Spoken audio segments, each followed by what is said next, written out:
Welcome to my channel.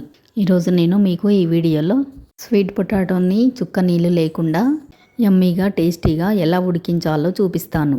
ఈ sweet పొటాటోని చెంచుగడ్డ, గెంచుగడ్డ, Ratnapuri గడ్డ, చిలగడ దుంప అని వేరు వేరు ప్రదేశాలలో పిలుస్తారు. ముందుగా ఒక గిన్నెలోకి నీళ్లు తీసుకొని అందులోకి స్వీట్ పొటాటోని వేసి శుభ్రంగా మట్టి లేకుండా ఒక్కొక్కటి నీటుగా కడగాలి.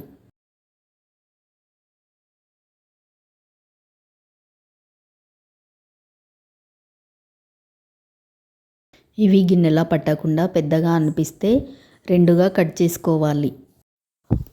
ఒక అరగంట పాటు నీళ్ళల్లో ముందుగా నానబెడితే స్వీట్ పొటాటోకి గట్టిగా పట్టిన మట్టి అంతా త్వరగా వచ్చేస్తుంది. వీటిని గట్టిగా రుద్దుతూ కడిగితే మట్టి అంతా నీళ్ళలోకి వస్తుంది. ఇప్పుడు ఈ దుంపలన్నింటినీ బయటికి తీసి ఇలా వచ్చిన నీళ్ళన్నీ పారవేయాలి. ఇప్పుడు వీటిని మంచినీళ్ళలోకి వేసి ఒక్కొక్కటిగా తీసుకొని చాకుతో ముందుగా అటు ఇటు కొనలని కట్ చేయాలి. అక్కడక్కడ పుచ్చిళ్ళు బ్లాక్గా ఏమన్నా ఉన్నా తీసివేయాలి. మొత్తం అన్నింటినీ చాకుతో ఇలాగే కట్ చేయాలి. ఒకవేళ లావుగా పెద్దగా ఉన్నట్టు అనిపిస్తే మధ్యలోకి కట్ చేసి ఉడికిస్తే త్వరగా ఉడుకుతాయి. ఇలా మొత్తం కట్ చేశాక మంచినీళ్ళలో ఒకసారి కడిగి వీటిని ఒక కుక్కర్ గిన్నెలోకి తీసుకోవాలి.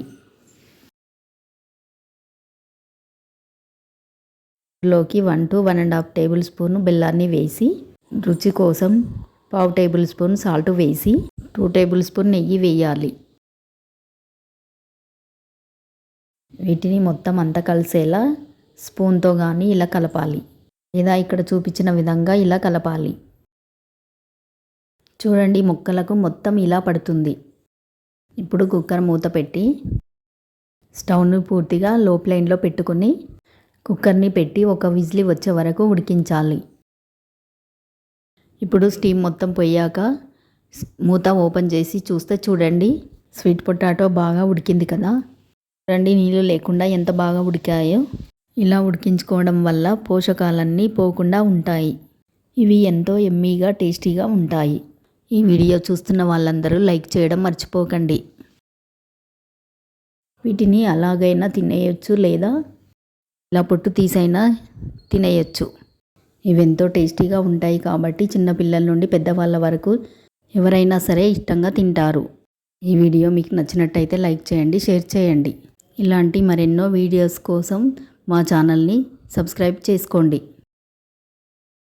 Thanks for watching.